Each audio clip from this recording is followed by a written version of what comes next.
noches, es hora, como cada jueves, de poner las luces de la ciudad, nuestras mejores luces, ante el lado oscuro de la realidad. Esta semana comenzaba con la demolición de la Mundial, suspendida por un juzgado. El tema protagonizará nuestra cara a cara esta noche entre los arquitectos Javier Bonet y Luis Ruiz Padrón. Pero también estará en la tertulia, en la que abordaremos el debate de las listas que en el PSOE ha provocado un cambalache bajo la disciplina del sanchismo, aunque ningún partido escapa a los cambalaches. En la entrevista nos acompañará María Gámez. Comenzamos ya. Y como ya es norma, lo hacemos con nuestro diccionario moral de la ciudad.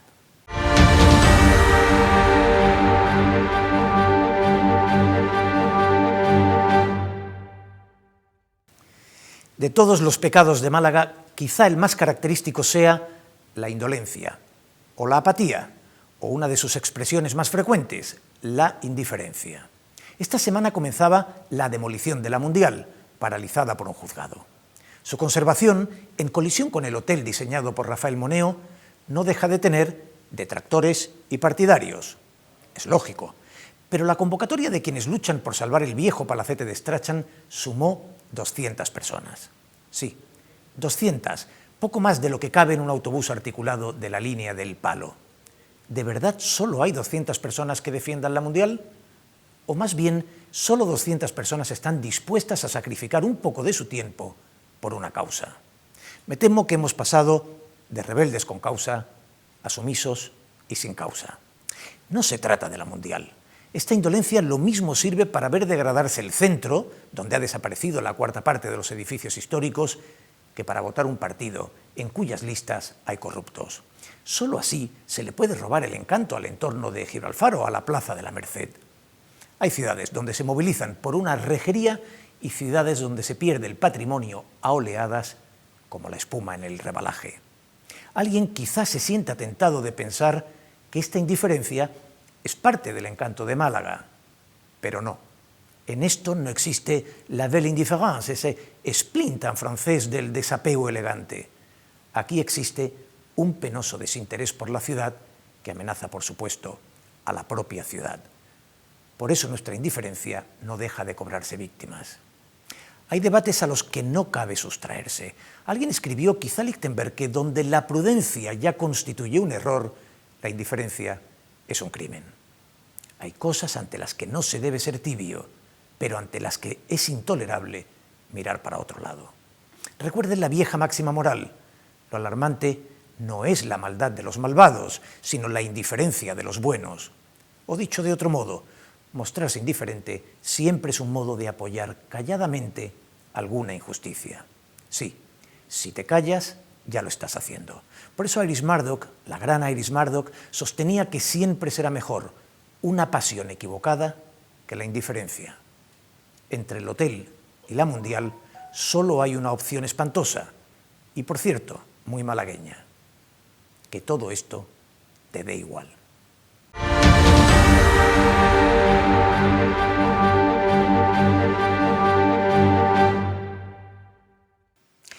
Bueno, pues contra la indiferencia, las luces de la ciudad, las mejores luces, algunas de las cuales nos acompañan esta noche en la tertulia.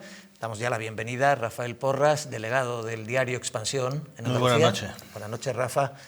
Todos ustedes le conocen bien por su etapa de director del Mundo en la ciudad, pero tiene una larga trayectoria de periodista. Se suma a la tertulia esta semana Laura Teruel, profesora de periodismo en la Universidad de Málaga, analista también de largo recorrido, analista política en el diario Málaga Hoy. Buenas noches, Laura. Buenas noches. Bienvenida. Y también damos la bienvenida a Domi, del Postigo, nuestro amigo Domi. Muchísimas gracias. Al que es un placer ver por aquí. Articulista, si quieren, del diario La Opinión, por atribuirle alguno de sus muchos títulos. Y también el diario La Opinión está hoy bien representado, desde luego, en la tertulia. Su subdirector, José María de Loma. José María, buenas noches, Teo. Noches. Encantado de estar aquí. Muchas gracias.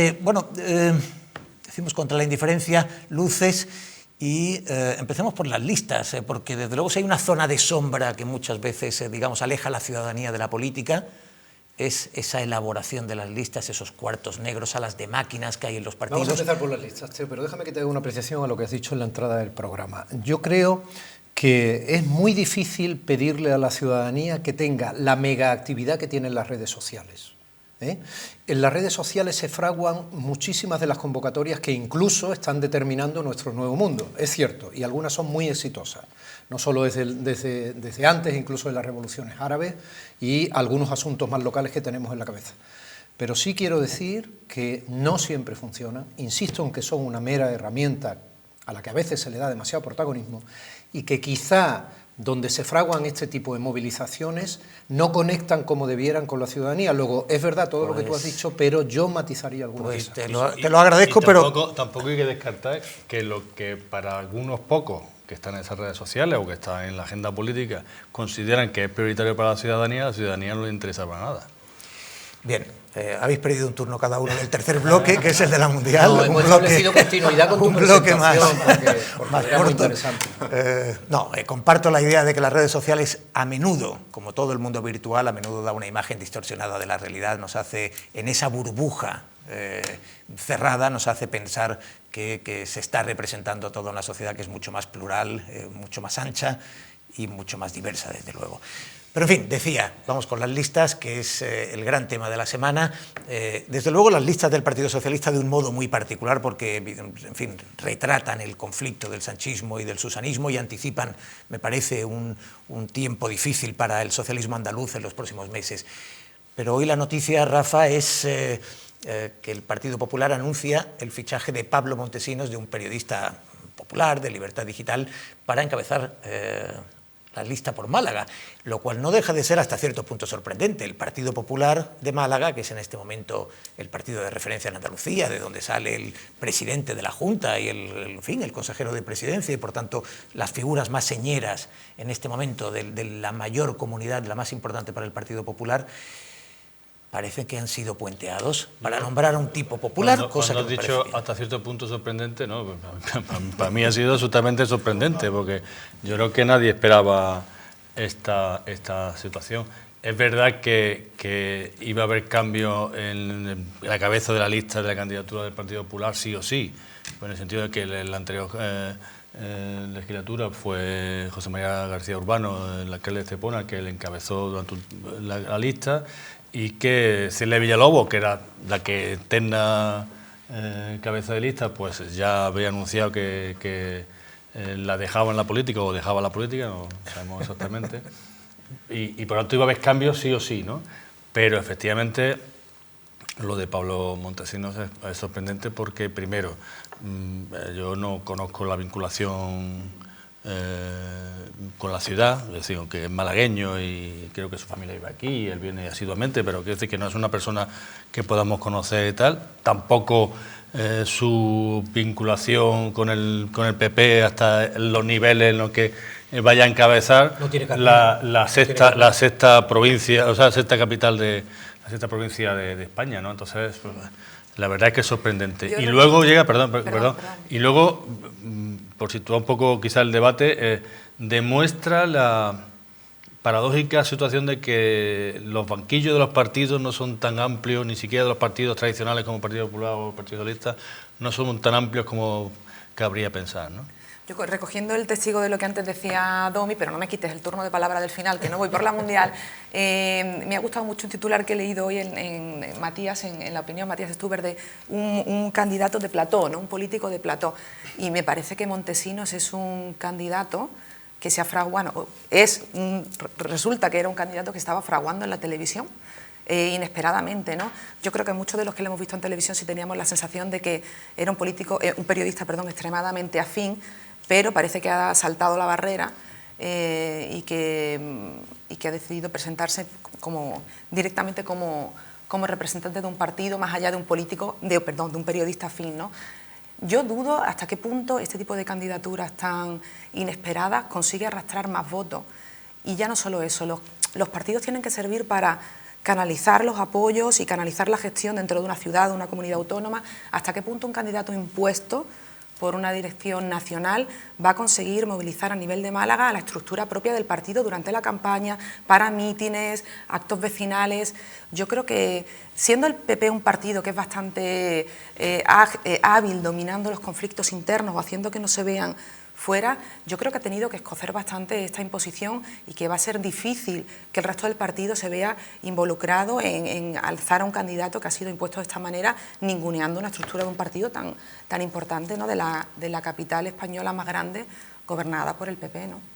Yo creo que es bastante paradójico que quizá el hombre más poderoso de Andalucía, que es Elías Bendodo, no haya podido tener ningún poder a la hora de decir quién encabezará la lista del partido que él preside en la provincia, ¿no? Vosotros hablabais antes de que las redes sociales van por un sitio y la sociedad por otro, estoy de acuerdo, pero este es el intento un poco de casar esas dos realidades, aunque es más un hombre de televisión, un hombre de plató, como titulaba La Opinión, pero es un intento un poco de, bueno, esa espectáculo televisivo que es la política ahora, con esas tertulias nacionales en determinadas cadenas que están muy bien, son muy atrayentes, presentan índices de audiencia grandes, pues esos personajes van desembarcando también en la política. Es un fenómeno curioso. Luego, como paralelismo con el PSOE, digamos que los federales están intratables. El poder de Madrid está imponiendo candidatura, en el caso del PSOE, en las provincias del sur, sobre todo, donde está Susana Díaz, y en el caso del Partido Popular, pues también lo vemos. Santos Juliá comentaba en Agenda Pública que hemos pasado en muy pocos años a unos sistemas hiperpresidencialistas. Es decir, se ha perdido una gran cantidad Son justo en los tiempos en los que se le está dando más presencia a la militancia. Es decir, Pedro Sánchez llegó, claro, aparente, Pedro Sánchez vuelve a ganar la Secretaría General diciéndole este es un partido que van a ser los militantes los que van a decidir. Bueno, la primera de Ciudadanos quizás requeriría un programa entero. Sí. En el caso del PP, es verdad que ellos han hecho primaria en esta ocasión para Pablo Casado, pero es un partido que de estructura presidencialista de siempre, ¿no? Y yo, por tocar con lo que decía Loma, no descarto lo que él dice de que demuestra probablemente la poca fuerza que pueda tener el todopoderoso Elías Bendodo, como ha señalado. A lo mejor es que la alternativa era mucho peor para Bendodo. Puede ser. Que esta. No, y es parte de la revancha, digamos, de esa pugna que hubo entre Soraya y Casado. Y que ¿no? probablemente los aspirantes a esa posición, que estaban presionando al pueblo Casado para ser cabeza de lista, eran mucho peores. Pero yo creo que podemos coincidir. En el PSOE no han hecho algo mejor, porque la noche que estaban en las agrupaciones votando los militantes, casi coincidiendo con eso, ya se estaban, lo hablamos la semana pasada, ya se estaban filtrando las listas, los nombres. Pero José María, una cuestión, es decir, el Partido Popular ha sido un partido vertical siempre. Ha sido un partido presidencialista siempre. Yo no sé si ahora seguirá, pero en los estatutos antes era el presidente, cuando estaba Rajoy, quien decidía las cabezas de lista. Luego el resto de la candidatura era más negociable. Siempre lo ha sido. Pero las cabezas de candidatura... Aquí la sorpresa... El mérito televisivo es importante. El caso de Celia también vino por ser una chica hermida. Pero bueno, había sido elegida, aunque fue su auge, más que su irrupción. Bueno, aquí hay más chicas hermidas. En todo caso, el PP ha sido presidencialista y que desde Génova se señale al cabeza de lista entra dentro de lo previsible. Que el secretario general del Partido Socialista, que llegó a ese cargo vendiéndose como el hombre de la militancia, con el discurso de matices populistas de devolver el partido a la militancia, haga listas completamente contra el criterio de la militancia en algunas provincias andaluzas de un modo muy evidente, eso choca más. Bueno, yo entiendo que me estás dando paso a mí utilizando esa especie de técnica de la televisión americana muy afortunada que veo que dominas. Entonces voy a alargar rápido. Chicas hermidas somos todas. Utilizo la provocación del discurso feminista, aunque ya hemos pasado el 8 de marzo. Mira, vamos a ver. Sí, Casado es también un producto que se fortalece cuando se presenta y aprovecha las distintas circunstancias del PP en esas primarias, coge las bolsas de los que estaban contra Soraya, también es un producto en cierto modo de la Sexta. Entonces yo creo que ellos lo que están haciendo es reeditar el éxito que consideran que les proporciona esa plataforma de despegue. Lo es Pablo Iglesias. Entonces, me estoy acordando de la película de Robert Rosen, aunque sea del 40 y tantos, si no recuerdo mal, que luego... Tienes muy buena memoria, evidentemente. No, pero que luego se reeditó, bueno, la vi luego ya, cuando decía algo más que ajo, pero te quiero decir, luego se hizo El hombre del rey, que protagonizó Sean Penn, que ya es más cercana. Pero ahí se ve cómo el político tenía que ir, y más en la política americana, que seguirla es tan apasionante, iba casa por casa, pueblo por pueblo, en la plaza intentaba hablar, se daba zumo gratis para que la gente se acercara y había que capturar para no te olvides de mi cara, no te olvides de mi nombre. Entonces la técnica está ahí, o sea, eso tiene cierto sentido. Respecto a cómo esto se impone desde el presidencialismo en los partidos, pues unos lo hacen con más o menos maquillaje que otros, pero tampoco nos rasguemos las vestiduras los que llevamos ya algunos años. ¿Siempre ha sido así? Hombre, no, pero si no las podemos rasgar, me parece a mí.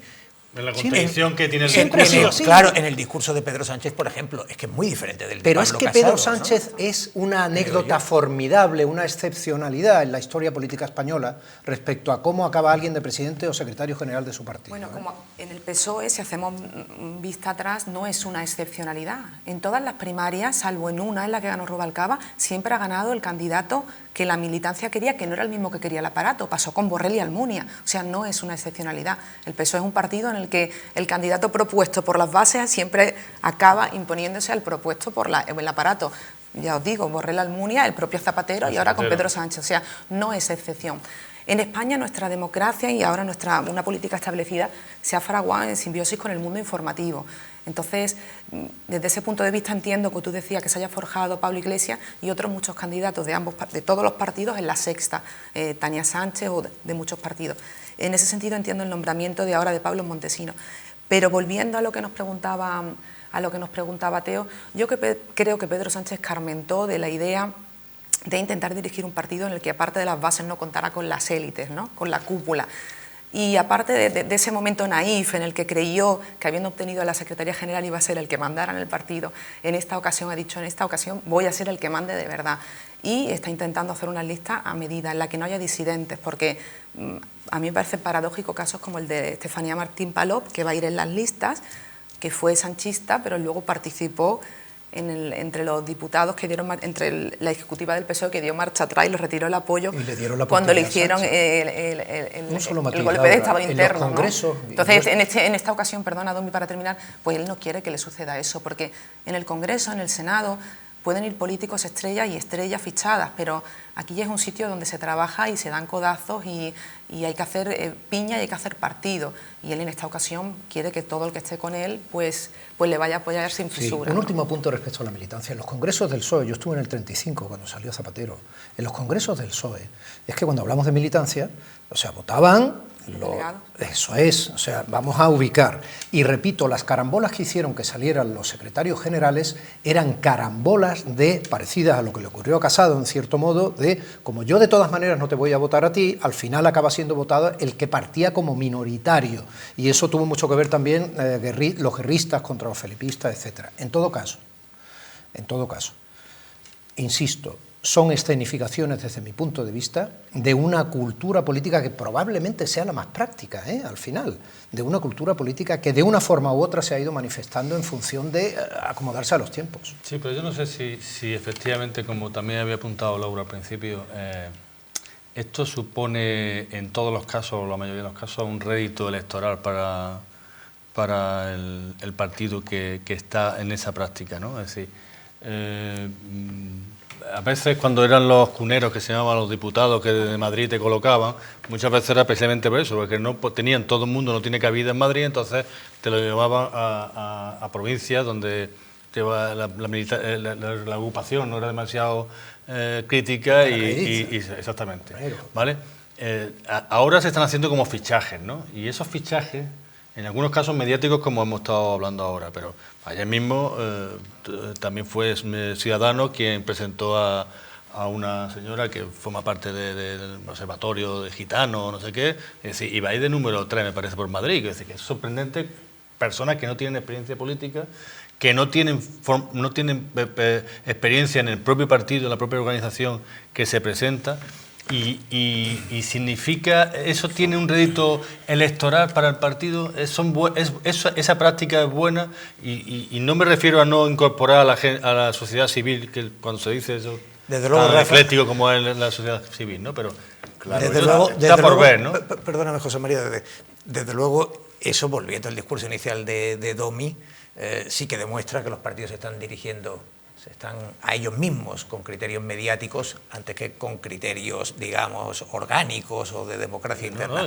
Pero si os parece, hacemos aquí una pequeña interrupción, retomamos enseguida la tertulia, la retomamos con José María de Loma, al que le he cortado, pero José María, regresamos enseguida.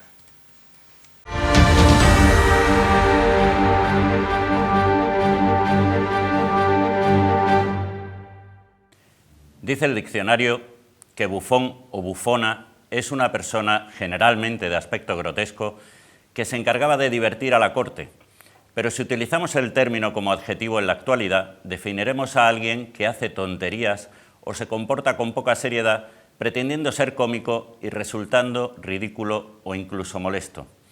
La concejala Teresa Porras encaja a la perfección en ambas acepciones de la palabra. Ya nos tiene acostumbrados a sus carnavaladas y a sus plañideras bien pagadas, que ella dirige como si fuera una antigua regidora de televisión, exigiéndole aplausos o pancartas según necesite en cada momento. Porras ha conseguido esta semana, una vez más, convertir el Pleno de la Casona y la política municipal en un circo. Y el alcalde, su director de pista, no solo se lo ha consentido, la ha respaldado y la ha abrazado. Y lo ha hecho porque es así como él entiende nuestra ciudad. Málaga es su circo. Pero, ¿qué es lo que pretenden con ello este alcalde circense y su payasa favorita? Que estemos aquí hablando de eso. Anhelan que nos olvidemos de los graves delitos por los que la investiga la Fiscalía Anticorrupción. Recuerden, falsedad en documento público, tráfico de influencias, prevaricación y malversación de caudales públicos. Ahí es nada. Solo se trata de que la soldado Porras llegue viva políticamente hablando a las listas. Y ella de lista tiene un rato, casi tanto como de arrabalera o de grotesca en este circo municipal que Paco de la Torre maneja a las mil maravillas. El 26 de mayo sabremos si a los malagueños y malagueñas les sigue gustando su espectáculo y están dispuestos a pagar por ello 4 años más.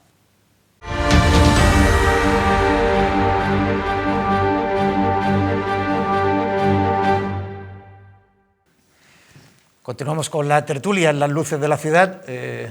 José María, te había cortado, pero te veo algo conmocionado. Sí, me he quedado un poco, me estoy recuperando del texto de Curro Troya, de la intervención de Curro, magnífica por dura, pero muy bien. Bueno, lo que hablábamos antes.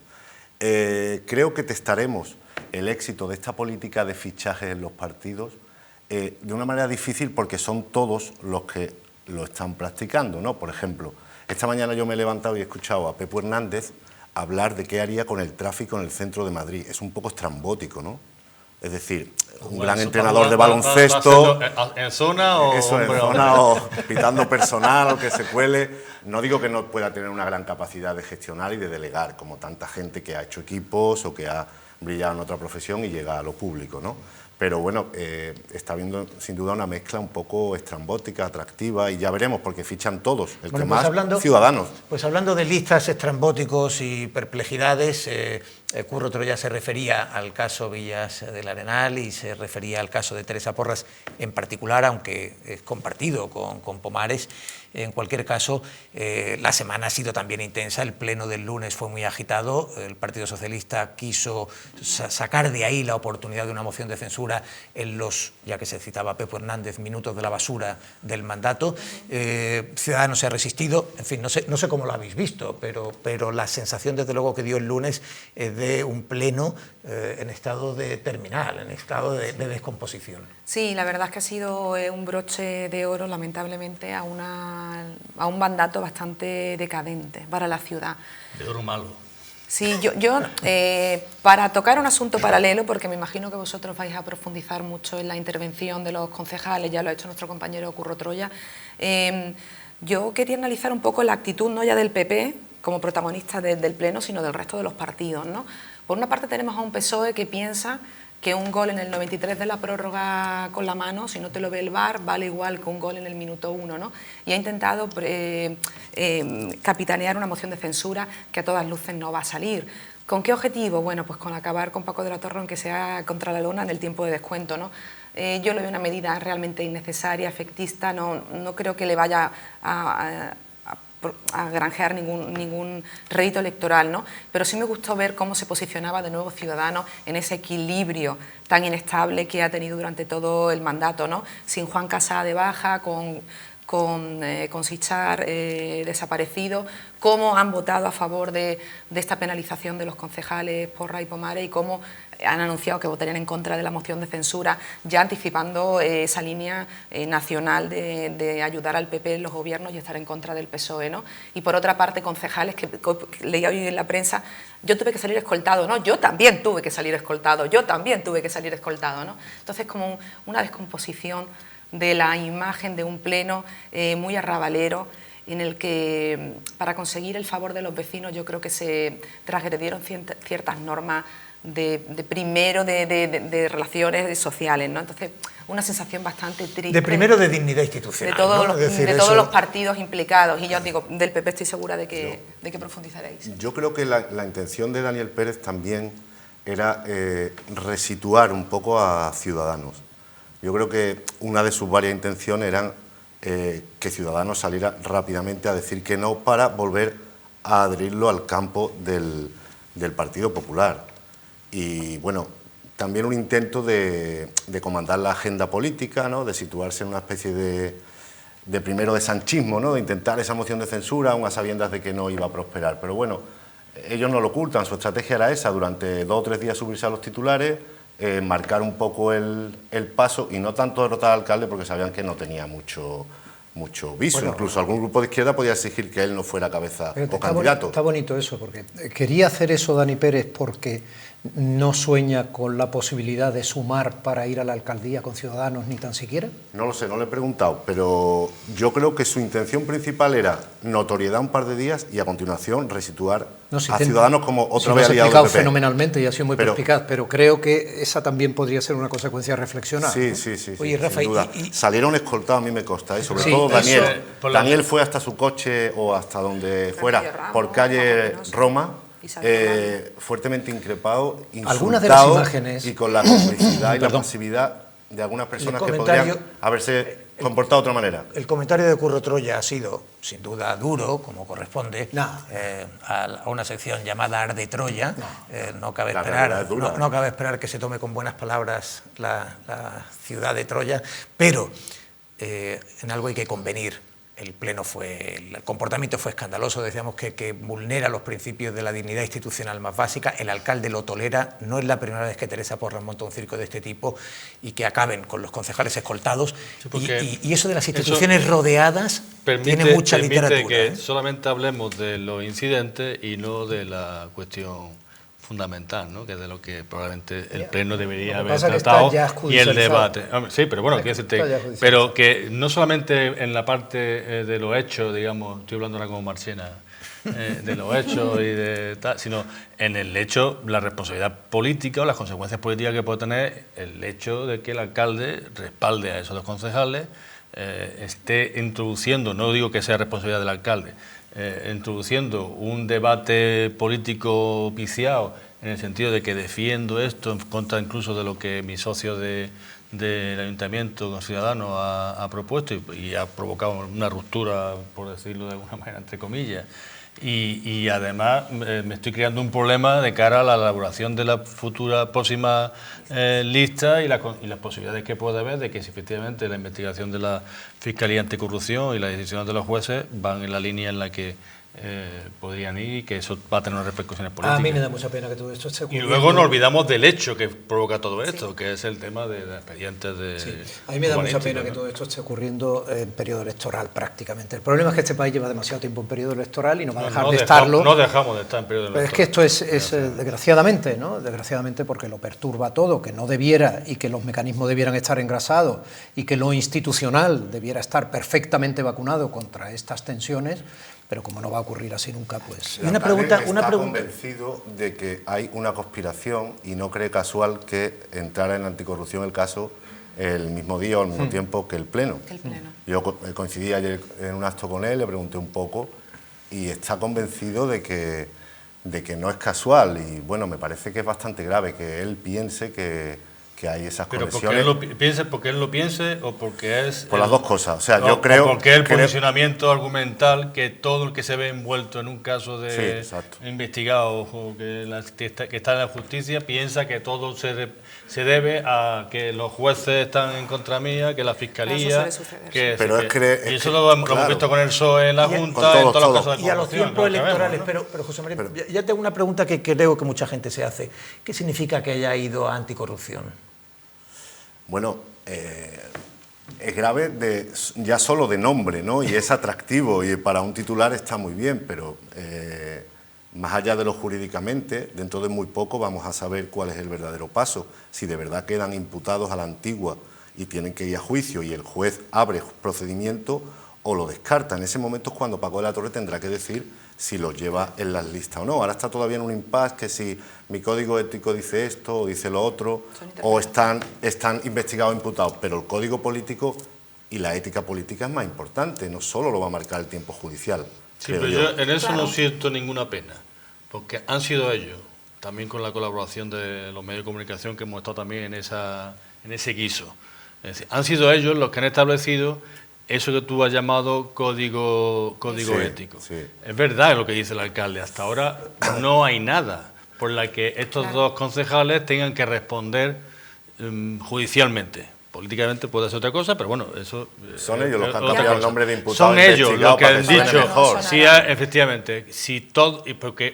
Porque el Partido Popular también lo ha utilizado contra el PSOE cuando eso ha sido, y el PSOE lo está utilizando ahora, y Podemos y todos los partidos lo utilizan. Es paradójico. Y tal, pues ahora que no se quejen de sufrir de esa medicina que ellos han puesto en marcha. Pero es paradójico si lo comparamos con el resto de listas que hemos comentado en el bloque anterior, porque nuestro alcalde es una rara avis, ¿no? Es una persona que está casi autoimpuesta en el liderazgo de la candidatura en la capital, muchas veces contra viento y marea dentro del propio partido, y no es una persona que se haya fortalecido creando equipo, ni mucho menos, sino quitando a quien le hacía sombra, y ciertamente son de las pocas personas dentro del grupo municipal del PP ahora con las que él se siente cómoda. Y antes hablábamos estos fichajes, estrellas, hasta qué punto atraen el voto. Yo pienso realmente que Teresa Porras mueve mucho el voto en Málaga, en mi opinión, porque es una persona que se ha dado mucho a conocer en las peñas, mucho a conocer en las barriadas, y entonces el posicionamiento del alcalde es claro. Una barriada muy populosa. El entorno de Cruz del Humilladero. Sí, para toda la zona oeste.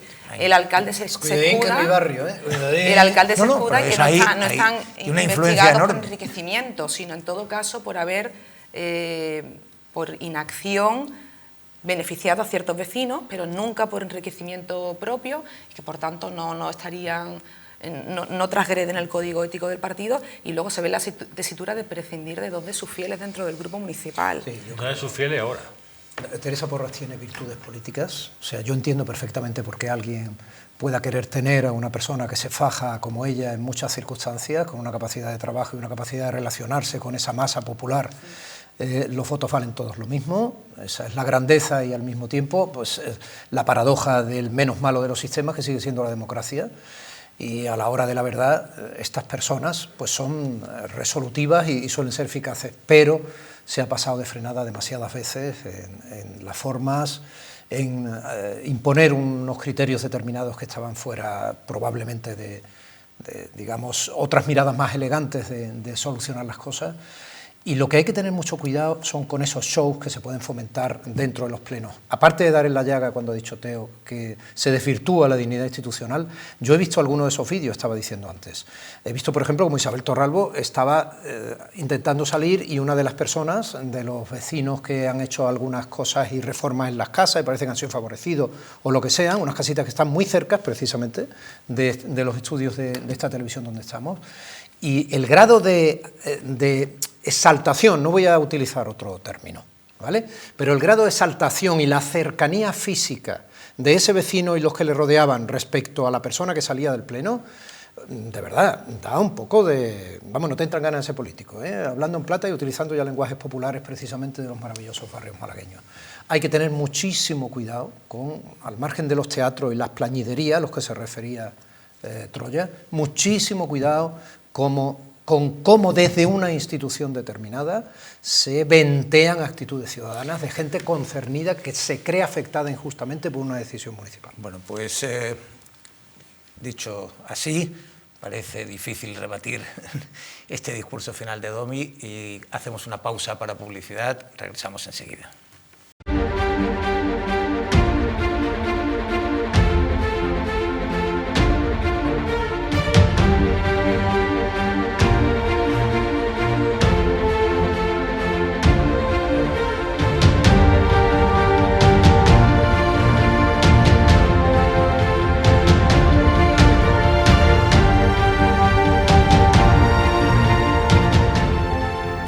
Continuamos. En la introducción del programa nos referíamos a la Mundial.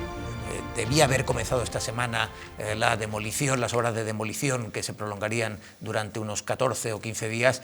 Se paralizó por un juzgado de incidencias. Estamos en un impasse, pero lo cierto es que la Mundial sigue polarizando. Ciertamente, como decía Domi al principio, sigue polarizando al menos una cierta tensión en las redes. Lo que ocurrió el pasado sábado en una convocatoria destinada a protestar por esa demolición indica, sin embargo, que la movilización es relativamente baja. No sé si una cosa es real o no es real, si la movilización indica o no indica los sentimientos colectivos que hay en torno a la Mundial, pero lo cierto es que fue una movilización corta para el ruido tan considerable que hacen las redes. La gente que la defiende, Teo, es muy real. Y en algunos casos me parece que lo hacen, aunque suene un poco de copla, desde el corazón, y en otros muchos casos además desde el conocimiento técnico, porque hay algún perfil de gente arquitecto, etcétera, ahí detrás, ¿no? La movilización sí es muy real. Me reservo un minuto para luego. Bueno, yo no quiero ocultar que a mí me parece que la Mundial no tiene más valor que el sentimental, y no es algo que ya lo he escrito hace tiempo, porque esto llevamos ya de años con esta historia, y por tanto que quede claro que yo estoy a favor de que, vamos, a favor ni en contra, pero que no me parece mal que la quite, porque creo que no tiene un valor más allá del sentimental, ¿no? Y que hay otros aspectos en la ciudad que merecerían ese esfuerzo de defensa y que se han dejado pasar o que se están dejando pasar. Hablaba al principio que a lo mejor el problema de esa poca movilización o que le achacaba a Domi al que nos creemos que porque aparezca en las redes sociales eso tiene una repercusión importante, a lo mejor también no hay que descartar que efectivamente a la mayoría de los malagueños la Mundial no le interese nada y que sea un problema que se crea pero que no existe y que efectivamente pues pueden no estar de acuerdo mañana cuando se construya, así que se termina construyendo el hotel de diseñado por Moneo, que además lleva una parte de la reproducción, digamos, arquitectónica de lo que es la Mundial, pero que es de los problemas que tienen los malagueños, pues no parece que esté entre sus prioridades. Pues yo, en aras de ser honesta intelectualmente, tengo que decir que no tengo una opinión cerrada sobre el tema. Veo argumentos a favor del derribo y a favor de la conservación, ¿no? Entonces me gusta más contextualizar la historia. Por una parte entiendo el cabreo ciudadano con la extrema paciencia de las instituciones con la constructora Brasser, que durante años fue retrasando el pago y debiendo dinero a las arcas municipales. Entonces entiendo que se tire o no se tire la Mundial, la pasividad y la permisividad con Brasser no se tiene con el común de los mortales, ¿no? Luego, el valor arquitectónico del edificio soy incapaz de juzgarlo, desde que los recuerdo están toldados y medio derruidos. Creo que el entorno arquitectónico del centro, esa almendra del centro que tenemos bastante bien conservada, no desmerecería especialmente si se revitalizara esa parte que ahora mismo es un aparcamiento sin mucho brillo. Me parecía realmente inexplicable esa idea de vamos a hacer un edificio y detrás vamos a reproducirla tal cual. Pues mira, yo eso no le veo el sentido. Y luego sí que me aterra un poco, viendo la obra de Moneo, en algunos otros entornos urbanos donde ha pretendido modernizar, pero manteniendo el estilo, creo que no lo ha conseguido. Entonces me preocupa que en Málaga suceda lo mismo, ¿no? Entonces, sin tener claro el valor de la Mundial, sí creo que los argumentos para tirarla basándonos en la rentabilidad de construir un hotel que la capital necesita, no están suficientemente avalados por la actitud de la constructora, ¿no? Yo coincido bastante con Laura y con mucho de lo que ha dicho Rafa también. A mí me parece que muchas veces el conservacionismo que pasa por ser progresista es muy reaccionario y que a lo mejor con esos mismos argumentos todavía existiría el silo o la vieja estación en lugar de una estación más moderna y funcional, siempre que sean cosas que no tengan valor histórico. La Mundial no sé si tiene mucho valor, pero me parece que se ha tomado en general como símbolo de otras cosas más allá del inmueble. Me parece peligroso también lo que comentabais de la promotora, de lo que quiere hacer allí y de que en general la cota de toda esa zona se pueda elevar y no solo el edificio de Moneo, sino construcciones anexas vayan a formar un auténtico muro, una barrera, una tropelía mucho mayor que la que significó en su día el Málaga Palacio, por ejemplo. Yo a ver si soy capaz en un minuto de 4 conceptos. A mí me da mucho miedo la transformación de esa zona. Me alegra que lo hayas comentado tú. Me gusta mucho la intervención de Laura, entonces no la canso y voy a, porque iba a decir algunas de las cosas sobre Brasser que ella ha apuntado, etcétera, entonces voy a ir a otras muy fácil. El gran mérito no es hacer un hotel de Moneo para mí, el gran mérito es saber recuperar la huella urbana de una ciudad en los lugares donde esa huella todavía existe y convertir esa huella en algo tan valioso como puede ser el Hotel de Moneo, que luego tenga menos riesgos, por ejemplo, en las cotas de altura, para que el resto de la transformación de la zona que se pretende arreglar no se vea dolida por esa posibilidad y esa tentación de seguir hacia arriba o seguir enmurando. Creo que cuando se habla de la pensión, la mundial, y no se cuenta también que fue palacete de los condes de Benavís, ya se está incidiendo en tratar de quitar valor a algo que efectivamente ya es solo un residuo urbano entoldado desde hace demasiado tiempo. De aquí yo iría a la Torre del Puerto. Lo mismo que Rafa ha dicho, y me parece estupendo que lo que él opina con la mundial, yo también me he señalado desde el principio en que no me gusta la Torre del Puerto, y creo que todo esto abre un debate que a mí me hace ponerme del lado de los que, y utilizo de nuevo el término corazón, no quizá por no saber si son o no progresistas ellos mismos, sino porque al menos se preocupan de levantar la discusión sobre la ciudad, y el malagueño sobre su ciudad lo ha permitido todo. A lo mejor es momento de que entremos en esa discusión con el corazón en la mano. Mira, hablabas de la huella urbana que aparecerá, que puede tener eso. Yo he visto imágenes de lo que va a significar el Hotel de Moneo y tal, que están más manipuladas que lo que hemos visto con el rascacielos del puerto. Que también. Pero yo creo que todo esto se nos olvida una cosa fundamental, que es lo que ha dicho Laura. Es decir, que el trato que se ha dado a los promotores de esta entronca con muchos de los tratos que se han dado en los muchos convenios urbanísticos en la ciudad a lo largo de muchos años. Ahora lo estamos viendo con el rascacielos, lo hemos visto en Resol, lo hemos visto en la térmica, etcétera, etcétera. Esa política de convenio del ayuntamiento de urbanística deja mucho que desear y es mucho más importante que el valor probablemente que le queramos dar a la misma estética de la mundial. Os doy, José María. Sí, Laura, no sé si brevemente queréis apuntar algo. No, yo solo para volver al origen, me parece que haya mucha o poca gente, me parece el resurgir de la preocupación por la imagen o el valor patrimonial de la ciudad siempre es positivo, y que se abra este debate siempre es positivo. En este caso, y creo que ahora los ciudadanos hemos conseguido una victoria en que el Ayuntamiento anunciaba hoy que en la nueva zona peatonal de Carreterías y Álamos no va a permitir terrazas. Pues mira, me parece fantástico que las reivindicaciones ciudadanas entren a formar... Hablemos cuando termine el proyecto y cuando... Ojalá. Vale. Ojalá. Sí, solo le queda ese proyecto. Nos tomamos algo allí para discutirlo en una terraza. Eso. Aunque se discuta en la escalinata, ese proyecto es interesante. Perdonáis, tendremos mucho tiempo de hablarlo aquí en las luces de la ciudad. No sé, José María, si te ibas a apuntar algo muy brevemente. No, que lo que decía Rafa del trato a los promotores, ciertamente Málaga progresa muchas veces. Convenio urbanístico, en general. Progresa pese al exasperante trato burocrático y de desdén que se da también a algunos proyectos, sean de la índole que sean. O sea, en cualquier caso, Sí. decíamos al principio, se puede ser partidario o detractor, pero lo que no debe ser nadie es indiferente. Cuando afecta tan fuertemente, tan intensamente al corazón de la ciudad, nadie debería ser indiferente. Nosotros hemos procurado en la tertulia no serlo, el programa continúa, tenemos ahora la visita a nuestra barra, a nuestra taberna de María Gámez, y a continuación volveremos con la mundial en el cara a cara, en el que dos arquitectos muy comprometidos y muy brillantes, Luis Ruiz Padrón y Javier Bonet, debatirán sobre la mundial. Continuamos enseguida.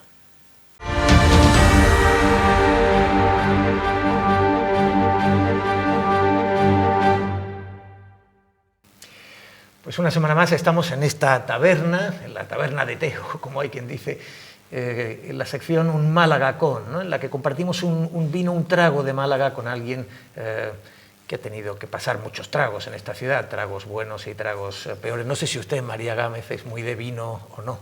No, no soy muy de vino, y tampoco de barra, o sea que me encuentro un poco fuera de lugar, pero vamos, me voy a adaptar. Bueno, ya que lo dice, extraña en una barra, que es uno de los lugares en los que cualquier andaluz debería sentirse. Muy español. Debería sentirse como en casa. Tiene usted un aire, a la vez, siempre lo ha tenido, ¿no? Desde sus muchos años de trayectoria política, entre moderna y como muy antigua. No lo sé, es algo extraño, ¿no? Es decir, se le ve como vitalista y a la vez estricta gobernanta. Sí, ¿no? ¿Cómo es usted? Lo digo porque a veces pienso que tenemos unos estereotipos de los políticos muy cuadriculados y que no sabemos quiénes son ustedes realmente. Pues yo no sabría definirme como soy, sí como me siento. Me siento una persona muy normal, muy normal. Soy seria, eso sí, ahí sí me reconozco en esa seriedad de gobernanta, ¿no? La estricta gobernanta. Sí, soy seria, sobre todo en el ámbito profesional, en el personal menos, obviamente, pero sí, soy una persona seria. Hace 2 años usted adujo motivos personales para dejar la política. Sí. ¿Han cambiado los motivos personales para regresar? ¿Qué ha cambiado para haber vuelto? Bueno, obviamente el descanso ha hecho que funcionara el motivo personal, es decir, necesitaba recuperar vida personal. Y creía cancelada o terminada ya una etapa, que era la etapa municipal. Por lo tanto, cuando recupero vida personal y me siento bien y surge una oportunidad que no creía, ni contemplaba, ni imaginaba para nada, por lo tanto que no me fui pensando en volver algún día, me fui para no volver, pues surgió ese renacer de gusanillo o ya no lo llamaría gusanillo, debe ser algo más grande que un gusanillo, cuando funcionó tan rápido, ¿no? Y después de estos meses ha sido un mandato abrupto, ¿no? Porque comienza con una moción de censura y nunca ha llegado a tener la estabilidad, digamos, de una mayoría parlamentaria con socios que garantizaran poder desarrollar un buen programa.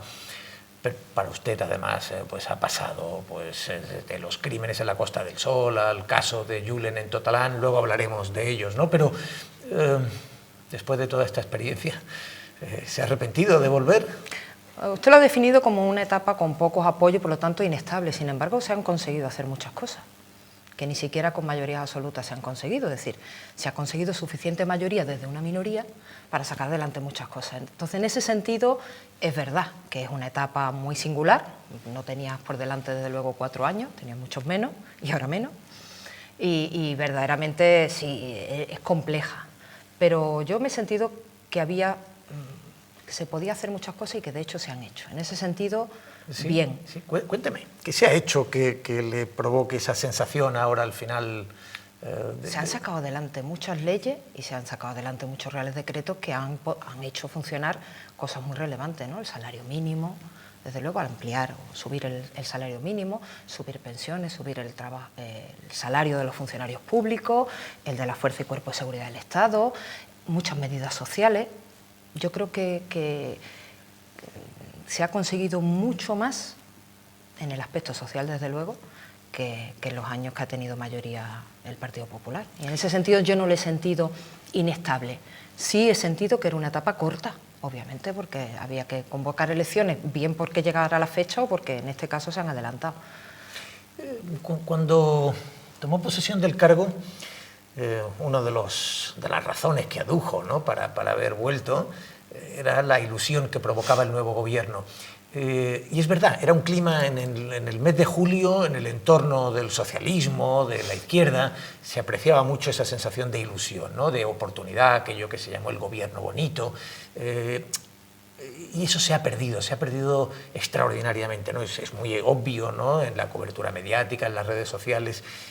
¿Cómo ha experimentado estos 8 meses, digamos, comenzar surfeando una ilusión para enfrentarse luego a la realidad? Bueno, ¿no? Yo no creo que se haya perdido, yo creo que ha entrado en juego algunos factores y seguro que el tema del independentismo catalán ha tenido mucho que ver con ello y la tensión que se ha creado respecto de los presupuestos, que ha hecho obviamente de una etapa de ilusión a poder aprobar muchas cosas a que se encallara. por medio de unas elecciones en Andalucía, que también han tenido un resultado que desde luego a la izquierda no ha gustado, y eso sí, ha cambiado las tornas. Por lo tanto, ha sido una etapa muy ilusionante, después con un conflicto que venía de muy atrás, no era nuevo, y que por desgracia ha influido mucho en que vivamos ahora una situación aún más corta que la que esperábamos, por no salir adelante los presupuestos, pero yo creo que finalmente, si esa ilusión bajó en algo por un conflicto nacional muy duro, se ha recuperado, así lo siento yo, puedo estar equivocada y desde luego no soy objetiva, con el hecho de convocar elecciones y decir, oye, no, aquí lo que andaban contando algunos de que estábamos rendidos al independentismo no era un diálogo, que parece mentira que nos guste el diálogo. Me ha sorprendido mucho que siempre se haya teñido el diálogo con Cataluña de una manera tan negativa. Sí, es curioso, yo creo que el diálogo que es un factor implícito en el espíritu constitucional, ¿no? Y en una democracia, evidentemente, ¿no? que debe ser tolerante, y la tolerancia es el respeto y la aceptación del otro, a pesar de sus ideas distantes, y sin embargo da la impresión, por ejemplo, que la izquierda andaluza con Vox, digamos, los ha recibido como si fuera una patología y no, digamos, como alguien aceptable en el marco del juego político, ¿no? Yo creo que hay que darlo con la normalidad de que es un partido nuevo. Ahora, eso no significa que te habilite o que quieras soportar políticamente pactar con ellos. Eso ya me parecen dos cosas distintas. Una cosa es aceptar un resultado de que hay un partido que ha conseguido un buen número de apoyos, y otra cosa es que tú bendigas. No solo aceptar un resultado, ¿no, María? Diría que también aceptar un discurso que está muy lejos del tuyo y que por tanto te provoca, digamos, te lleva a la confrontación, pero que es un discurso que hay que aceptar dentro del juego parlamentario, ¿no? Por supuesto, y de la realidad. Sí. Otra cosa, evidentemente, es que tú lo aceptes como compañeros de viaje para algunos temas, o para muchos, como es soportar un gobierno. ¿No siente que...? Yo tengo la impresión de que a veces confundimos lo de no nos parece aceptable como compañero de viaje. Es evidente que la izquierda, que el Partido Socialista, que pacte con la extrema derecha o con la derecha más radical que pueda ser Vox, es difícil. Pero a cambio, aceptar como compañero de viaje parlamentario, es decir, como alguien que está en la pluralidad de tu entorno, es una cosa diferente, ¿no? No veo mucho la diferencia. Lo que me refiero es que al Partido Socialista le pasó lo mismo quizás con Podemos. No nos gustaba el resultado que sacó en la anterior convocatoria, pero sin embargo entendíamos que había que hablar con ellos, que había muchos puntos en común. En este caso estamos en el otro extremo. Entra un partido que evidentemente te hace daño electoral, pero con el que no tenemos casi nada que compartir, por no decir que nada. En su regreso a la política en Málaga, que hubiera un cierto, que apuntara, digamos, un relevo en las personas que estaban al frente del partido, ¿no? Que se viera que Miguel Ángel Heredia o Paco Conejo, que habían tenido un gran protagonismo en la final de la década anterior y en los primeros años de esta, que fueran, digamos, dando paso a otros rostros, a otros nombres. ¿Fue un aliciente? Bueno, a mí me pareció bien que hubiera un cambio en el partido en Málaga. A mí sí me gustó que hubiera caras diferentes, porque en general creo que es bueno la renovación y los cambios. Ahora que cuando nos hemos puesto a hacer listas, o se han puesto ustedes a hacer listas, al final es muy difícil cambiar los nombres, ¿no? Es decir, hacer ese relevo. Bueno, porque los relevos no significan la desaparición de nadie, ¿no?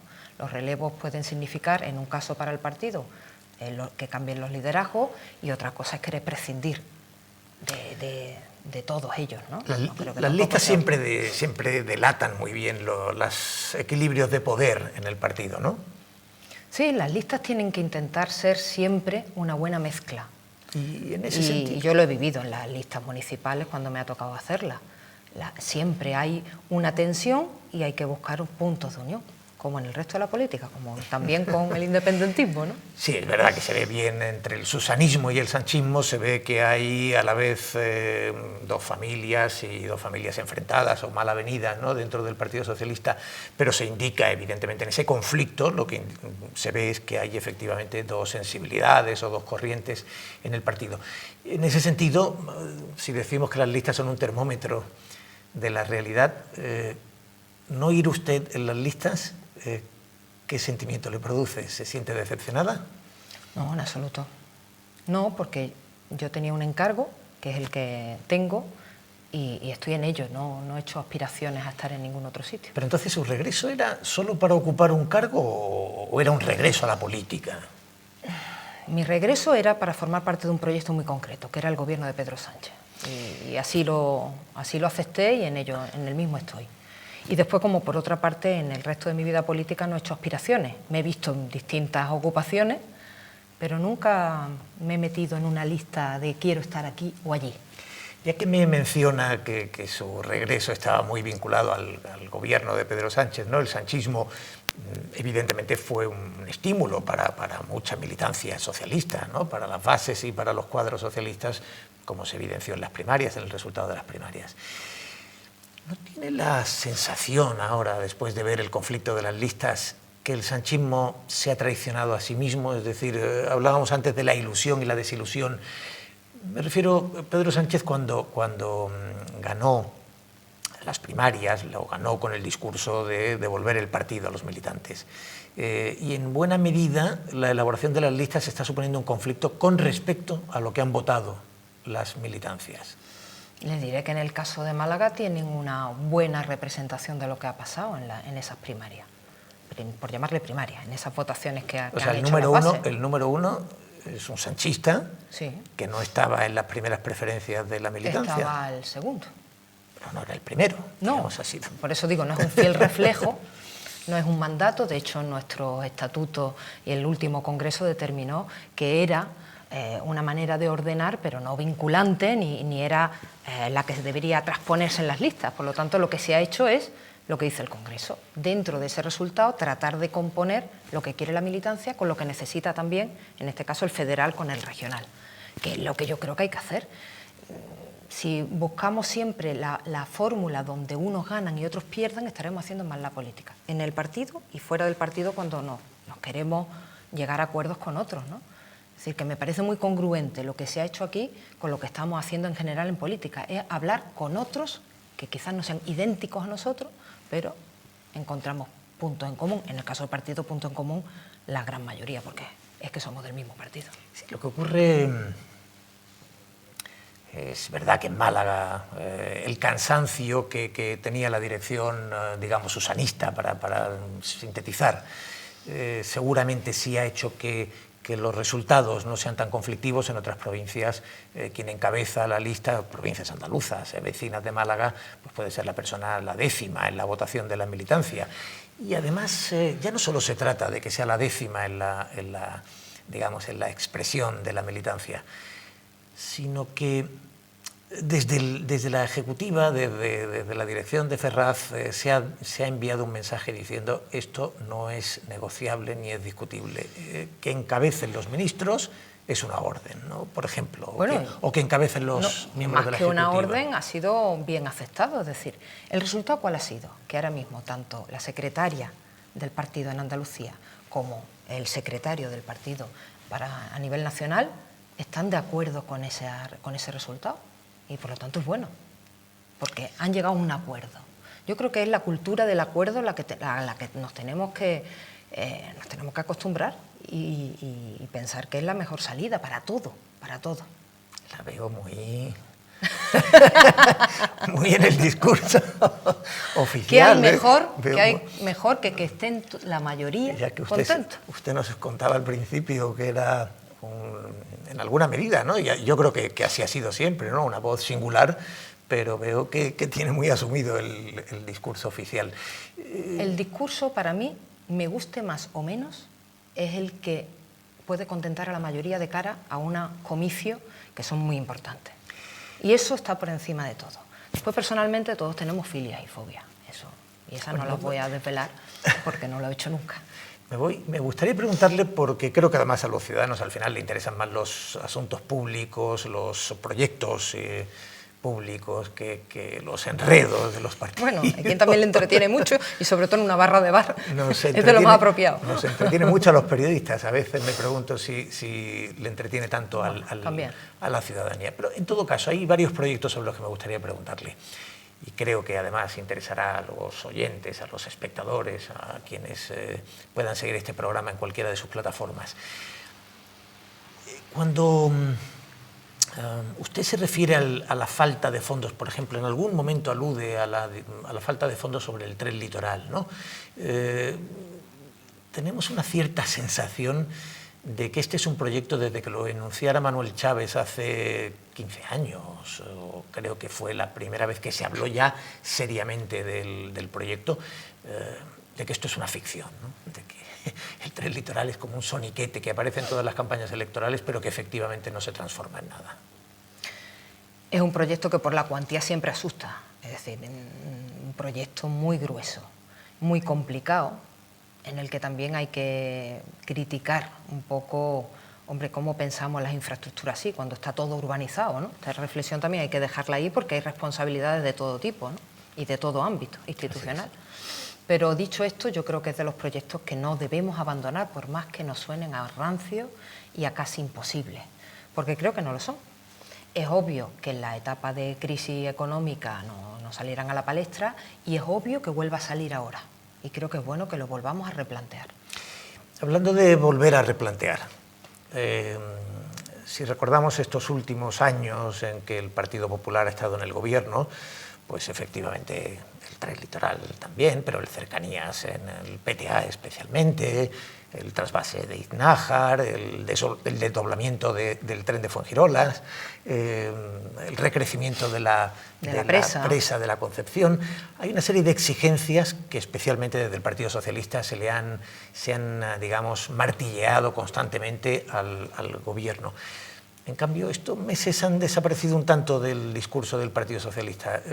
Estamos condenados a que cuando gobierne tu partido nos claudiquemos de alguna manera con las demandas, con las exigencias. No tiene sentido que lo hagamos. Otra cosa es que expliquemos la realidad cuando nos toca decir estoy de acuerdo con este proyecto, no voy a desdecirme porque no puedo ni es congruente con lo que dije hace unos meses o hace un año, pero obviamente la realidad hay que contemplarla desde la frialdad de las posibilidades económicas, ¿no? Así que estamos condenados a ser comprensivos solo cuando gobiernan los nuestros. No, yo creo que hay que ser comprensivos siempre, sin lugar a dudas. Otra cosa es que cuando no gobiernas lo reclamas y le corresponde al otro decir si caben los números o no, o que te enfrente a tu realidad y te diga ¿qué prefieres, esto o esto? Porque ese es el debate. El debate no es si te gusta una infraestructura o no. ¿Quién dice que no al tren litoral? ¿Quién es capaz de decirlo?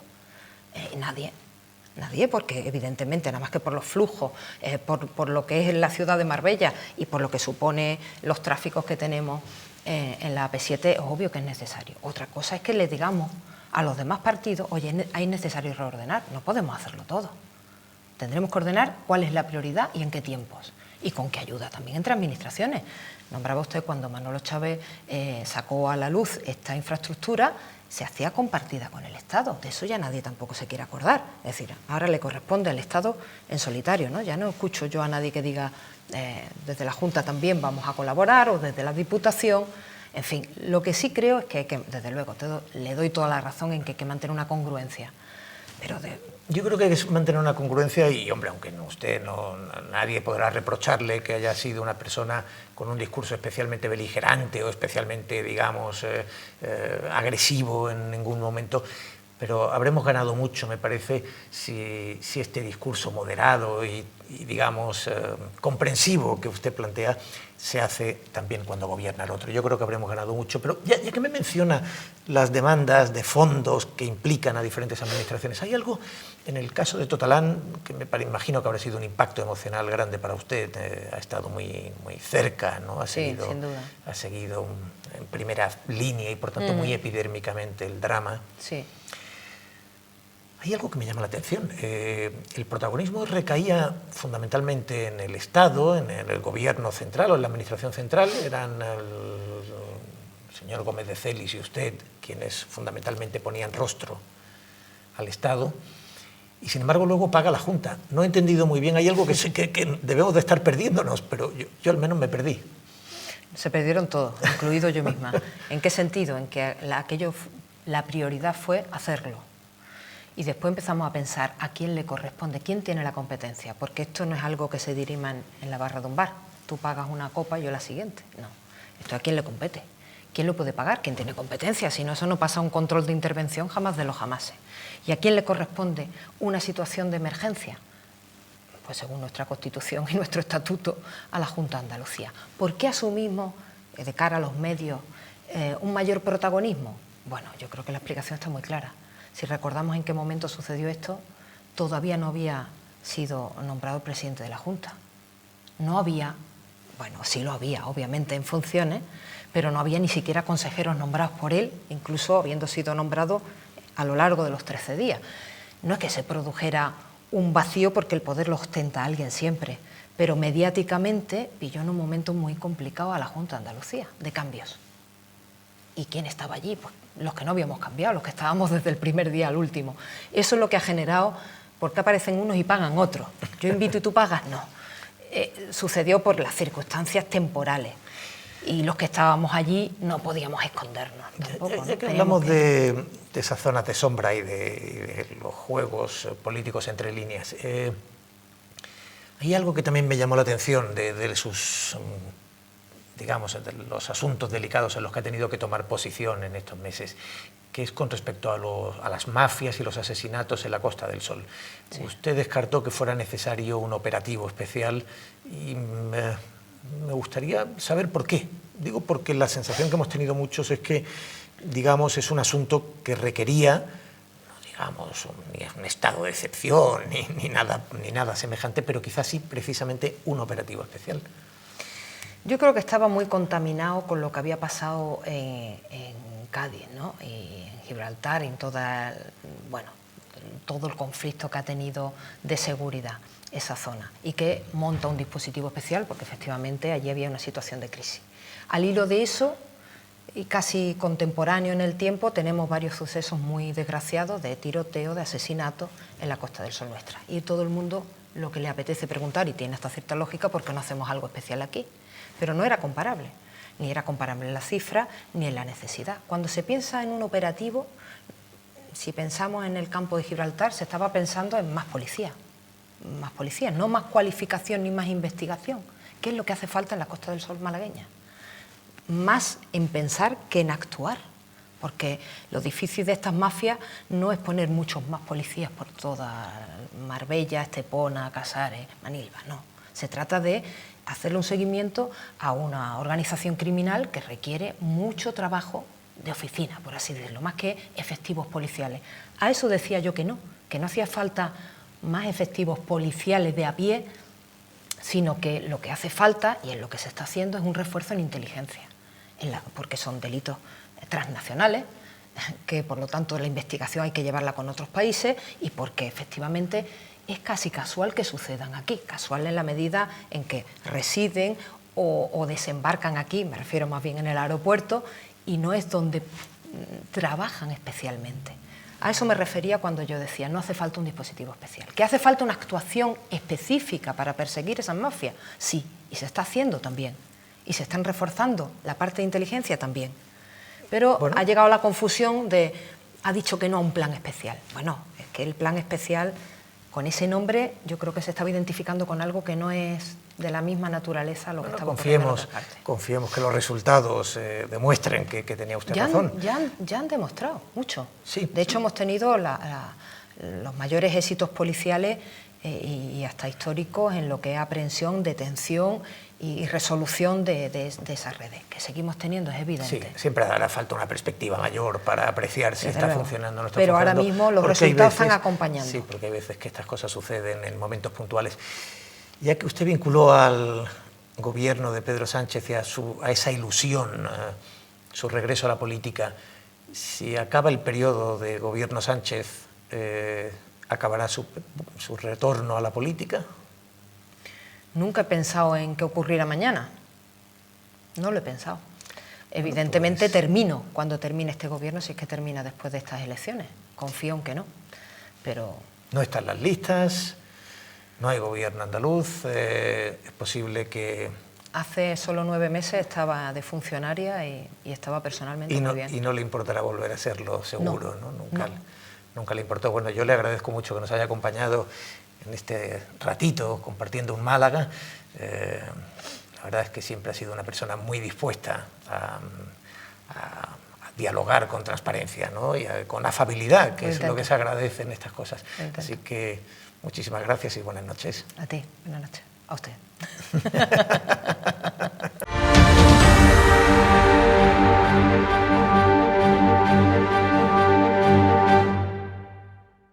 Al alcalde lo que le gusta es lo retro, como no podía ser de otra forma. Ve la ciudad como una de esas casas de antes, con un salón elegante y pijísimo, pero solo para usar con las visitas. En su idea de Málaga, el centro se reserva para deslumbrar a los invitados, es decir, a los turistas. No concibe que los nativos queramos vivir allí, ni siquiera que queramos hacer vida allí. Y cada nueva medida, como demoler la Mundial, va dirigida a acentuar aún más esa condición. Sin entrar a juzgar el valor del edificio, queda muy claro que Hoyo de Espartero será otro decorado más, en el que los paisanos no pintaremos ni mucho ni poco. Pero si nos preguntamos si esto es lo que quieren los malagueños, la respuesta es un rotundo sí. Este ha sido siempre su plan y con ese plan ha ganado 4 elecciones, 3 de ellas además con mayoría absoluta.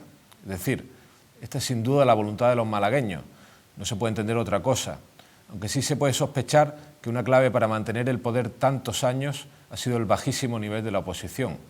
En Málaga hace mucho que no nos ofrecen otro proyecto mínimamente atractivo, ni tampoco parece que lo vayan a hacer ahora. Y aunque ya no se pueda descartar que esta vez caiga el alcalde, de momento lo único que va a caer seguro es la Mundial. En su lugar nos pondrán un fastuoso y rutilante hotel y los malagueños pasaremos por allí a hacernos alguna foto o a impresionar a algún forastero. Pero luego nos volveremos de nuevo a nuestros barrios, mucho menos coquetos e icónicos, pero donde transcurre de verdad la vida de la ciudad, la vida real, no la de Instagram, que es la que parece que tenemos más presente a la hora de votar.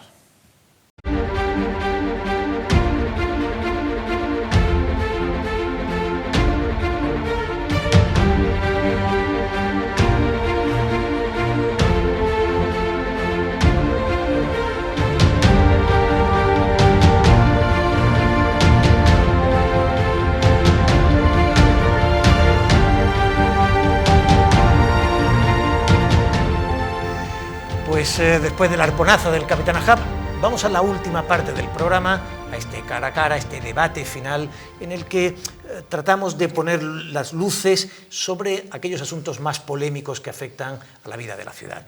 Y esta semana lo hacemos con la Mundial, que ha salido a lo largo del programa recurrentemente, porque es naturalmente un tema de actualidad. El lunes debía comenzar su demolición, aunque fue suspendida por un juzgado de incidencias. Nos acompañan para este debate, y yo les agradezco mucho que lo hagan, porque es un debate no exento de cierta crispación. Luis Ruiz Padrón, arquitecto. Gracias, Luis, por acompañarnos, y Javier Bonet, arquitecto y profesor en la Escuela de Arquitectura. Bueno, yo creo que el debate no es si tiramos o no tiramos la Mundial, si queremos o no queremos tirar la Mundial, sino qué queremos hacer con Hoyo de Esparteros, ¿no? Qué queremos hacer del centro histórico, qué clase de ciudad queremos hacer. Me da la impresión que a veces se restringe demasiado a si la Mundial hay que tirarla o no tirarla, pero no sé qué pensáis. Javier. Bueno, yo creo que es un debate sobre arquitectura, sobre la calidad de la arquitectura. Esto para empezar. Entonces, Málaga no está tan llena de buena arquitectura moderna como para dejar pasar una oportunidad como esta. Eso para empezar. Luego no es lo mismo intervenir en el centro histórico puro que intervenir en una frontera, como es un río, con un frente de río absolutamente desmembrado, donde ahí nadie dice nada, por cierto, hay de todos los gustos y tamaños, y que su parte posterior está cercano al centro. Luego hay una especie de frontera que solamente un arquitecto como Rafael Moneo, o un buen arquitecto, cuidado, puede meter mano con una cierta calidad y con una cierta rotundidad. Entonces yo creo que el edificio es buenísimo. Sinceramente creo que es un buen proyecto de arquitectura moderna y que además tiene la deferencia de coger lo de la Mundial tiene de cierto valor, que sería en todo caso ciertos aspectos artesanales, cerrajería, y repetirlo o hacerlo una especie de restitución, lo cual me parece que es una postura también muy interesante, y poco más, es decir, que no todo lo que es del siglo XIX tiene un valor enorme, y que yo creo que tiene más valor en este caso la puesta nueva de un buen edificio moderno que todo lo demás, simplemente. Yo pienso que a veces lo que hacemos es descargar encima de la arquitectura responsabilidades que exceden un poco su responsabilidad, ¿no? Yo creo que en el asunto del proyecto de Esparteros hay una cuestión previa al estilo, a la modernidad, que es una cuestión de escala, ¿no? Entonces, mi opinión es que el proyecto de Moneo pues, es una volumetría pues, tremenda que sobrepasa mucho la integración dentro de ese tejido urbano. Porque, claro, muchas veces se muestra la perspectiva desde el río, pero tenemos también la perspectiva del propio Espartero, desde la Alameda, que se ve esa visión cruzada. Entonces, yo creo que pues, ni Strachan ni Moneo pueden resolver ese volumen, que alguna vez yo lo he comparado con el pie de la Cenicienta, ¿no? Mucho que lo intentes meter dentro del zapato no cabe, ¿no? Entonces, pues, a veces esa especie de interacción que se plantea, ese canje, dice, bueno, sacrificamos un Strachan pero obtenemos un Moneo a cambio. Es que realmente la Mundial es como la octava parte en planta de lo que ocuparía el edificio de Rafael Moneo, y que sería además 2,5 veces más alto, ¿no? Sería, o sea, dentro del volumen de Moneo que habrían 20 volúmenes de la Mundial. Entonces, en ese sentido, creo que es el problema, lo cuestionable de la actuación. Yo discrepo. Mira, vamos a ver. Fernando Strachan fue el que hizo Gay Larios, ¿no? Gay Larios arrasó con lo que había, por cierto, con lo que había en ese momento. Es decir, que era bastante, no tenía mucha consideración en don Fernando Strachan con la arquitectura que había en el momento. Eso para empezar. Es decir, ¿dónde está entonces la historia de la identidad de Málaga a la que se alude? Habría que ver dónde empieza y dónde acaba. La domesticidad de ese edificio no va reñida con que en un momento dado haya una articulación, y así Moneo lo vende, y ha estudiado muy bien el hoyo de Esparteros, como un contexto que es híbrido. Es decir, en algún momento es lo mismo que el Cursal de San Sebastián. Hay un momento en que termina el ensanche y hay que hacer algo, y articular con el mar aquello era muy complicado. Moneo, por cierto, lo resolvió muy bien. Pues esto es un poco parecido. Tenemos un borde complicadísimo como es el río, y de repente surge una cosa que está bastante bien de proporciones en sí misma con respecto al río, y que en un momento dado puede tener un ligero desfase con lo de atrás, pero es que así no se habría, es que con este criterio no se habría hecho Roma, o sea, es decir, que hay ligeros desfases, y como insisto, como es muy buena arquitectura, está justificado. Si el problema es la calidad de lo que se hace, ¿no? La escala, podemos hablar de matices, una altura más, una altura menos, y que en un momento dado pueda tener unos ciertos privilegios con respecto a una arquitectura. Eso sí me parece que también es como interesante, que se creen como precedentes de que hay buena arquitectura que puede tener una especie de excepción, porque es que si no, bueno, con lo que ha costado con la normativa hacer algo, que Málaga ¿cuánto hay que rascar en Málaga para encontrar arquitectura moderna de calidad? Con estos criterios tan arcaicos, por Dios, si no avanzamos. Sí, el argumento de Calle Larios se plantea a menudo, y es cierto, pero ahora no podemos juzgar con nuestros criterios actuales lo que se hizo hace 120 años, ¿no? Igual que yo creo que ahora no podemos juzgar pues, si Alejandro Magno pues, era un genocida, o, en fin, si me permitís un poco la exageración, ¿no? Yo creo que bueno, pues lo que hizo en Calle Larios pues, es una aportación, y la riqueza de la arquitectura de Málaga, o del centro histórico de Málaga, es esa especie de palincesto en el que hay un montón de lecturas distintas, ¿no? En el que, bueno, pues, yo creo que, por supuesto, pues la contemporaneidad tiene su lugar, ¿no? Tenemos ahí un edificio, como por ejemplo es la iglesia de Estela Maris, que es una arquitectura pues, rabiosamente contemporánea, y que, bueno, pues con el tiempo se ha visto pues, que con su escala está perfectamente integrada, ¿no? Igual que tenemos otros ejemplos estupendos de arquitectura que creo que no lo son tanto como ejemplo de integración en la ciudad, ¿no? Tenemos una Malagueta en la cual tenemos unos edificios estupendos, ¿no? Tenemos ahí de Olano, de Verdú, de Lamela, unos edificios estupendos, pero yo creo que no son ejemplos de un modelo de ciudad, ¿no? Yo creo que la arquitectura por sí misma, en fin, como decía Frank Lloyd Wright, ¿no? Los edificios pues, son hijos del sol y la tierra, ¿no? Entonces tienen que responde un poco al genio del lugar, ¿no? No exclusivamente, no se trata de llenar de balaustradas, evidentemente, la arquitectura, sino de captar un poco del genio del lugar, que yo creo que pues Moneo en este caso no es que no haya sido capaz, es que es imposible. Se le ha encomendado una misión que yo creo que él no puede resolver por razones volumétricas, simplemente, ¿no? Y también por la destrucción que hace de la propia traza de la ciudad, ¿no? Perdón, no sé si Teo... No, a mí, yo lo que creo, me da la impresión de que hay dos preguntas al menos que me suscita todo esto. La primera, Hoyo de Esparteros, la ordenación del espacio de Hoyo de Esparteros, ¿cómo debería resolverse? Quiero decir, es un entorno, no es solamente, parece que estamos hablando de dos piezas, cambio un Strachan por un Moneo, lo sustituyo o no lo sustituyo. Y la segunda, que me parece que ha salido además antes, yo creo que fue Domi quien lo comentó en la tertulia, que decía, el volumen de Moneo es tan desproporcionado que probablemente puede amenazar con generar un efecto contagio, con, digamos, ese empalizamiento del río. No sé, a cualquiera de las dos cuestiones, ¿qué pensáis? Vamos a ver. El empalizamiento del río sería deseable en el último extremo si conseguimos crear arquitectura de calidad, porque ahora mismo es un sitio tan descoyuntado en todos los niveles que a lo mejor quien genera el orden es el de Moneo. Esta sería otra forma de verlo. Y luego, yo creo que aquí hay un debate que subyace una cierta ideología, es decir, en el peor sentido de esa palabra, con respecto a lo que significa ver la calidad arquitectónica.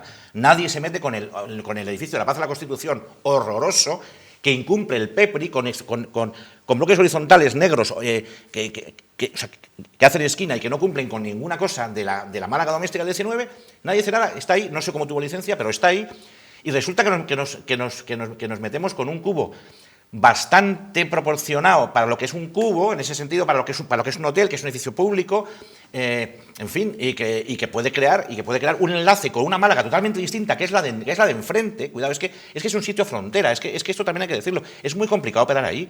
Y él mismo, Moneo, explicó que es un contexto que hereda ciertas tendencias del centro histórico, pero las rompe justamente ahí. Por eso son sitios conflictivos. Y yo creo que mejor que Moneo no creo que nadie sea capaz de resolverlo, lo digo sinceramente. Sí, porque tú, Luis, tú sí ves con preocupación que el espacio Hoyo de Esparteros se vea completamente desmantelado, digamos, ¿no? No solamente, sino el concepto de paisaje urbano histórico, que no solamente es el valor de los edificios, sino la percepción que tienen las personas del espacio y de las panorámicas. Entonces, ahora mismo hay una situación que es verdad que hay unos edificios fuera de volumetría, que tiene la figura esa de fuera de ordenación, que implica pues, hacer como una especie de cordón sanitario y decir, bueno, esto es una cosa extraordinaria que hemos heredado, pero el resto pues vamos a componerlo de forma armoniosa, ¿no? Claro, si lo que hacemos es estas situaciones que hemos creado el cordón sanitario, que en fin, yo creo que se leen mucho más cerca de sí mismas que con lo que ocurre al otro lado del río, pues entonces ya lo que hacemos es lo que ha ocurrido pues la parte de Heredia, ¿no? de Cortina del Muelle, perdón. Esa cortina del muelle, que bueno, pues ahí se ha construido una muralla. En ese otro lado del río tenemos una muralla desde la Alameda hacia la desembocadura. Aquí tenemos una situación que son dos edificios singulares que ahora mismo se perciben como situaciones singulares heredadas de otras épocas, de otros planteamientos urbanísticos. Y ahora lo que corremos el riesgo es pues, de hacerlo lo normal, ¿no? Lo que se percibe como algo anómalo, pues normalizarlo y como decía Domín, pues constituir esa especie de barrera que desde mi punto de vista pues, es negativo para ese concepto de ciudad mediterránea de 3.000 años de antigüedad, ¿no? Insisto, creo que es un debate más ideológico que otra cosa, porque hay edificios en Málaga como la Equitativa, por ejemplo, que no tiene ni pies ni cabeza en muchos sentidos, sin embargo ahí está. Y con el paso del tiempo, te digo una cosa, el edificio de Moneo, en muy poco tiempo, debido a la inercia arquitectónica de calidad que tiene, va a ser más entendido que otras cosas que se han hecho que siguen sin entenderse desde hace muchísimos años. Vamos a ver. Entonces, yo creo que sigue siendo un tema ideológico por una especie de desconfianza hacia la arquitectura moderna también. Y así nos va en Málaga, que nos cuesta muchísimo introducir elementos modernos de calidad. Yo Si me permite la discrepancia, 15 segundos o 20. no es desconfianza en la arquitectura moderna, sino en el volumen. En mi caso, no, por lo menos en mi caso, no es cuestión de lenguaje arquitectónico moderno, sino de volumen. Bueno, yo os agradezco. El sentido de esta sección es cruzar dos inteligencias, dos luces de la ciudad que sean capaces de sacarnos de las incertidumbres de estos debates que se enredan y que efectivamente tienen muchas aristas, como creo que ha quedado claro. De verdad, os agradezco mucho, Javier, Luis, que nos hayáis iluminado un poco sobre esta cuestión que seguro que seguirá apareciendo recurrentemente en la agenda de la ciudad. A vosotros y a todos, gracias. Hasta el próximo jueves. Buenas noches.